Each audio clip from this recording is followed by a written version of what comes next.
guys, it was right there, but now it's over there. It teleported.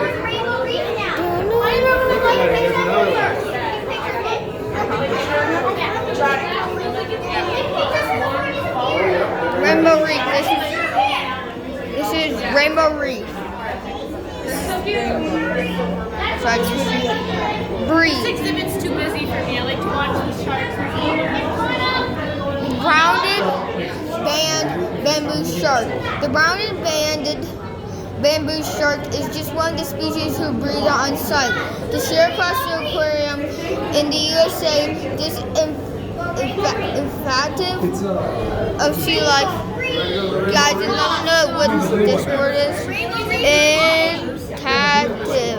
intactive of the sea life. Trust to limit the numbers of animals taken from the wild our behalf. We have shifted more than 70 sharks to various aquariums. Look down. Look down. Ah!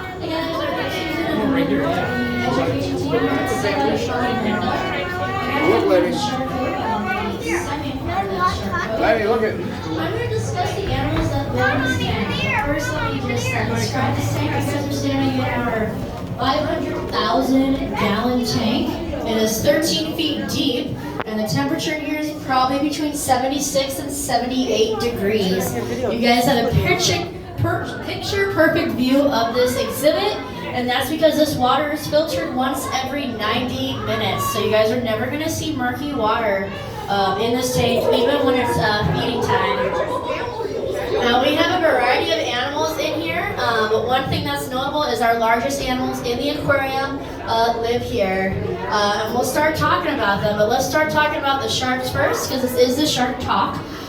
We have 4 different sharks that live in this exhibit. The one that we have the most of, I think there's 9 of them in here, is our sand tiger sharks. The sand tiger sharks are all those sharks with their mouths wide open. They've got the white belly.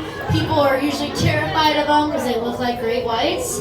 But they are not great whites, so they are related to the great whites. They're actually a cousin of them. But these guys' temperament couldn't be more different from the great whites. These guys are very docile, and they actually eat smaller food instead of larger food like the great white sharks do. In fact, our largest, the sand tigers are the largest sharks that we have in here, but they're a lot smaller than their great white counterparts. The largest sand tiger, I think, recorded is around 10 feet in length. I think the largest great white is around like 20 feet. Our largest sand tiger in here is 8.5 feet, and her name is Fiona.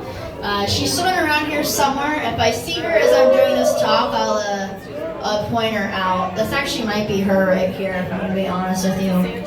The sand tiger shark. I think that's Fiona right there.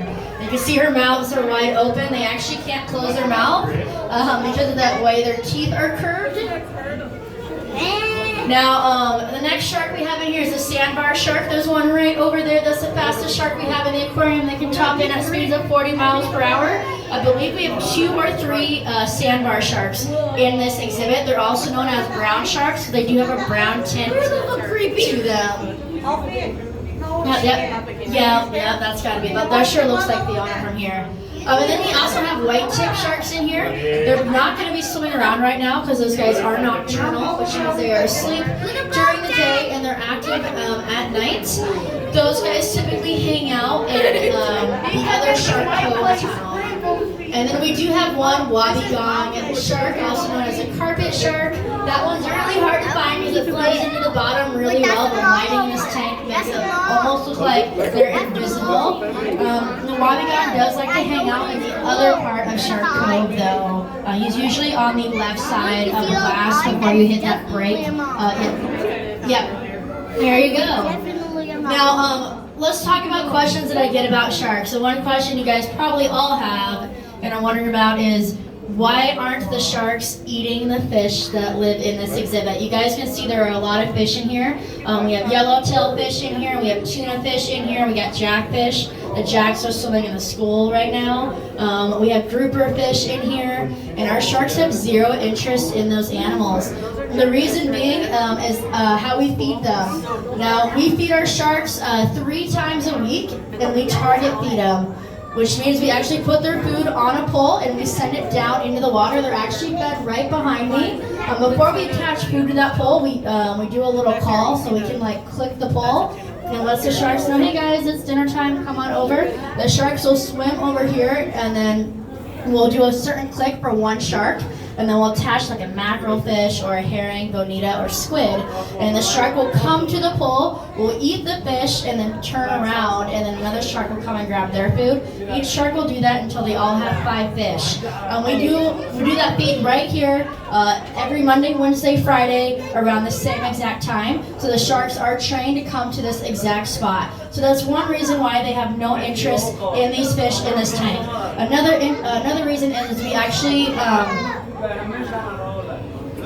what we do is we feed them every other day so that there's still food in their stomach. It actually takes sharks 72 hours to digest their food. So when we're feeding them every other day, there's still a ton of food in their stomach and they're not overly hungry. This also means that we don't have to feed them a lot when we do feed them, which is why we keep it to 5 fish or 5 squid. And then another reason why these sharks don't want to eat the fish in here is the fact that they don't want to chase their food. I don't know if you guys are aware of this. Anybody that's terrified of swimming in the ocean, you don't need to be. Sharks not going to come at you. Sharks are lazy predators. They do not want to chase their food if they don't have to. Our sharks know that someone's going to be bringing food right to them, so they go, why should I chase the fish in here when I know someone's going to bring it?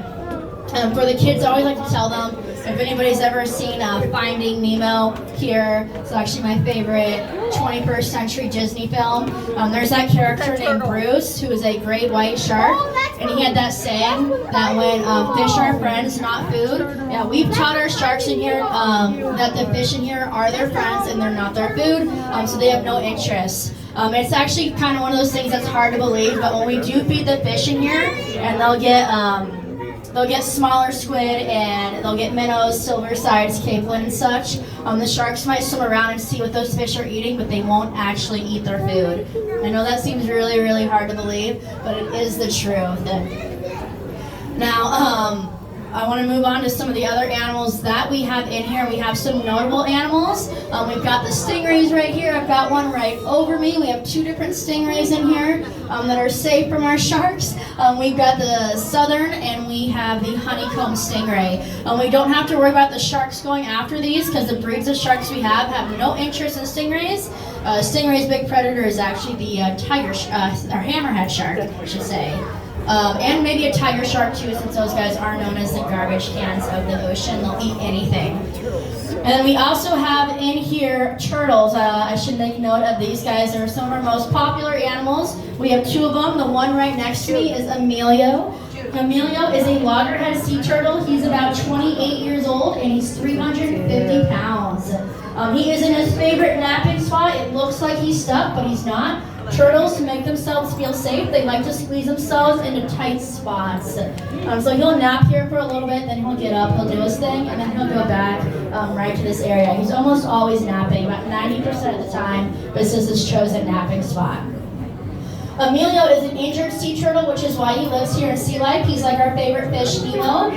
His egg was cracked while he was still in it, and he developed a smaller fin. One of his back fins is a lot smaller, and then his tail is actually pointed downward, and this makes him a really poor swimmer. So he actually can't go into the ocean because he wouldn't be able to run away from his predators, which would be the tiger shark. And then he has a buddy in here named Calypso. I don't know if anybody saw her other sea turtle. There she is. There's Calypso. She's also 28 years old, and she's 418 pounds.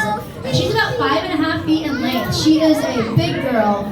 There's actually nothing wrong with her. She just refused to stay in the ocean. When her egg had hatched, she was let out into the water, and she kept beaching herself. She did like 3 or 4 times before it was determined that she just didn't want to be in the ocean.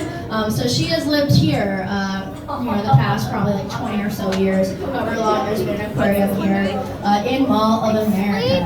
Now the turtles, they get fed too, and they're actually fed on the opposite side of the tank, and those guys will get lettuce, tomatoes, carrots, celery, broccoli, all bought from your local grocery store. We purposely fed them from a different part of the tank where the sharks get fed, so the turtles don't disturb the sharks while they're eating. And they're actually fed a little bit at a different time too from the sharks. Now we also have the sawfish in here. Here's Duke. He's coming right towards me. This is our second largest animal in the aquarium. Duke is 12 feet long and 300 pounds. He came here when he was just about 6 or 7 feet in length, just over 10 years ago. He's got a girlfriend named Duchess. Duchess is right in front of me. And Duchess is 16 feet in length and 500 pounds. Like in the shark world, the stinger world, the tarfish world, females are always larger than males. Duchess has got a good 4 feet, and she may still get larger, which would be really, really cool. Both those guys are nocturnal. They don't move around a lot during the day. Duchess is almost always sleeping during the day, except when it's feeding time. Duke, though, he's a little different. He tends to be up during the day. He'll sleep in spurts, so like 2 hours here, 3 hours there. And when he is sleeping, he's usually resting on top of the third tunnel. If anybody's ever seen him sleeping on top of the tunnel. That's his favorite napping spot. Apparently it's nice and warm on top of this tunnel, which is why he likes sleeping there. So if you ever see him sleeping there, do take a photo. It's quite cool. You can see his spiracles, you can see the grinder plates in his mouth.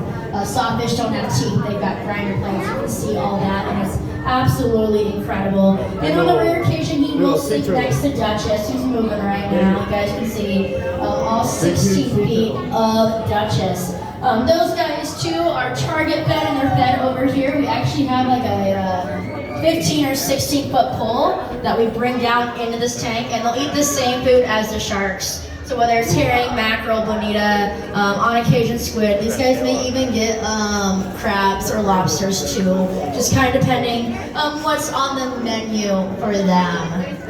And you guys can see Duchess is really moving around right now. Now here's a crazy fact. I tell you guys she's 16 feet. She does not look like she's 16 feet, does she? I don't think she looks like 16 feet from down here, and I'm actually correct in that assessment. This tunnel that you guys are standing in is 3-inch acrylic glass. And between the thickness and the curvature of this glass, it makes all our animals up here 20% smaller than if you guys saw them from above.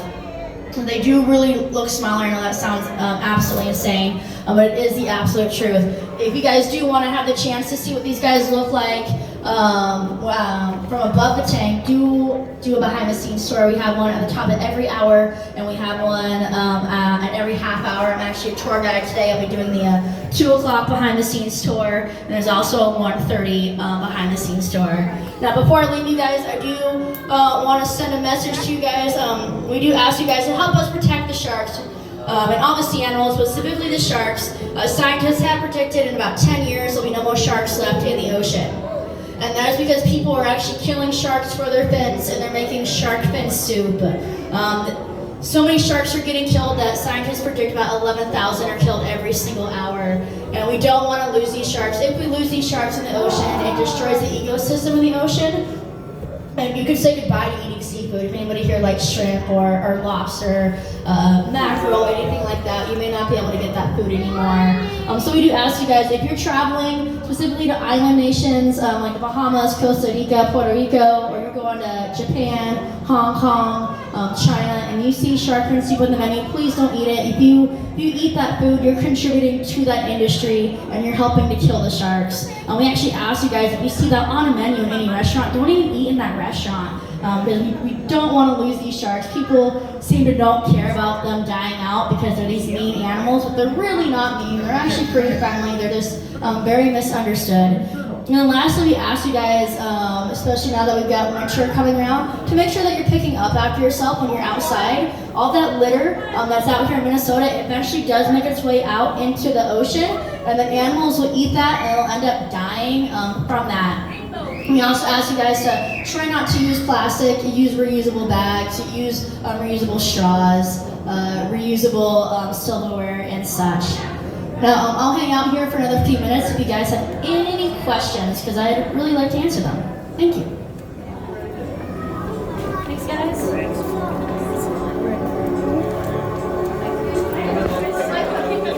But she was telling us new facts about like their names, facts about them.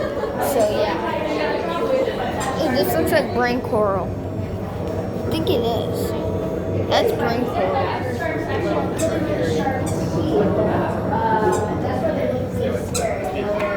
So guys, I'm about to let you go. I'll come right back. But I bet my mom wants some pictures. So I'm going to let her take some pictures and then I'll come back. Bye.